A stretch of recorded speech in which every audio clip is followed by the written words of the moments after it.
আসসালামু আলাইকুম। সবাইকে স্বাগতম জানাচ্ছি জান্নাত কিচেনে। আশা করছি সকলে ভালোই আছেন।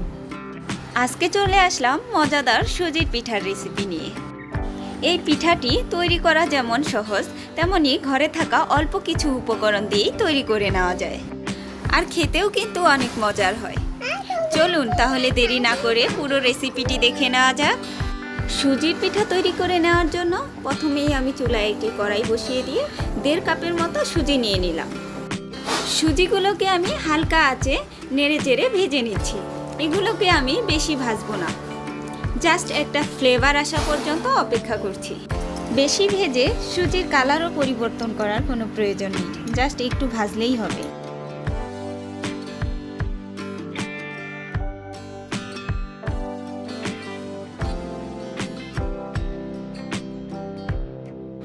কয়েক মিনিট হালকা আঁচে ভেজে নেওয়ার পর এখন আমি এর মধ্যে পরিমাণ মতো লবণ এবং 2 চা চামচের মতো গুঁড়া দুধ মিশিয়ে দিচ্ছি।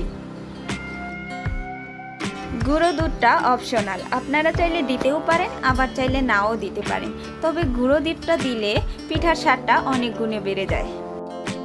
কয়েক মিনিট হালকা আঁচে নেড়ে চেড়ে ভেজে নেওয়ার পর আমি 1.5 কাপের মতো পানি নিয়ে নিয়েছি। পানিগুলোকে আমি অল্প অল্প করে সুজির সাথে মিশিয়ে দিচ্ছি। পানিগুলো কিছুতেই একসাথে দেওয়া যাবে না।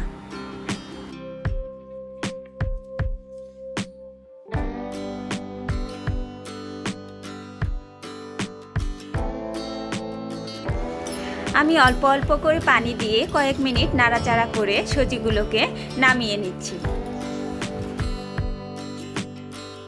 সুজিগুলোকে নামানোর পরে আমি কিছুটা ঠান্ডা করে নিয়েছি। এবার আমি ব্লেন্ডারে গুঁড়ো করা চিনি এর মধ্যে দিয়ে দিচ্ছি।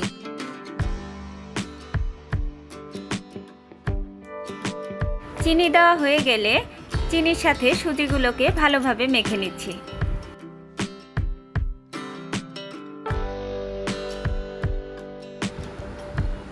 ভালোভাবে মেখে নেওয়া হয়ে গেলে এর মধ্যে কিছুটা ময়দা যোগ করে দিচ্ছি। ময়দার সাথে ভালো করে মিশিয়ে একটা সুন্দর ডো তৈরি করে নিলাম।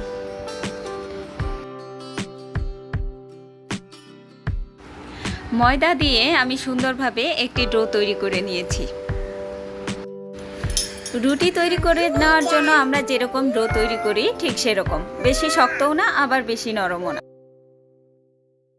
এখন এর মধ্যে থেকে আমি কিছুটা ডো নিয়ে নিলাম, নিয়ে একটি রুটি বেলে নিচ্ছি।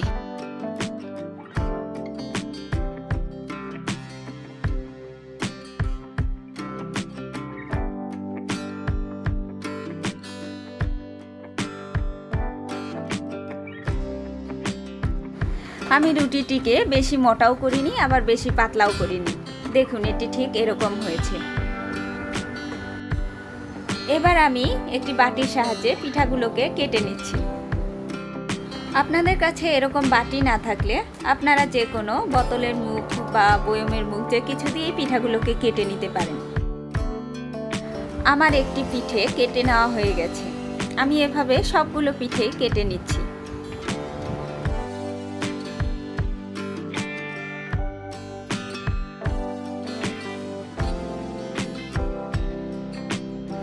এই পিঠেগুলো অনেক সুন্দর চাঁদের মতো হয়েছে। আপনারা পিঠেগুলোকে যে কোনো ডিজাইনে কেটে নিতে পারেন, কোনো প্রবলেম নেই।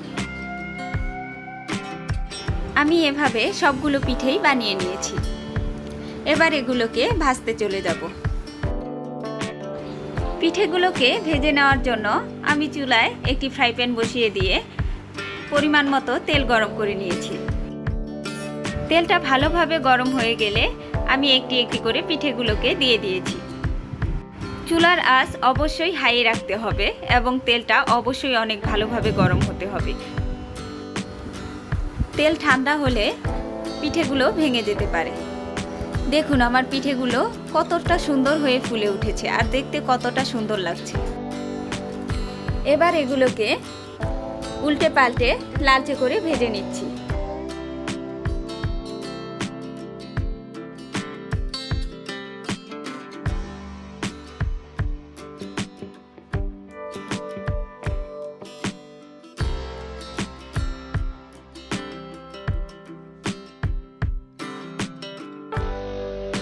আমার পিঠেগুলোর অনেক সুন্দর একটি কালার চলে এসেছে। এবার আমি পিঠেগুলোকে উঠিয়ে নিচ্ছি।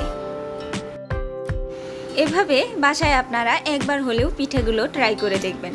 বাসার ছোট বড় সকলেই পিঠেগুলোকে অনেক বেশি পছন্দ করবে। একইভাবে আমি সবগুলো পিঠেই ভেজে নিয়েছি। এবার নামিয়ে পরিবেশন করে দেখিয়ে দিচ্ছি। আমি একটা পিঠে ভেঙে দেখিয়ে দিচ্ছি এটা কতটা মুচমুচে হয়েছে।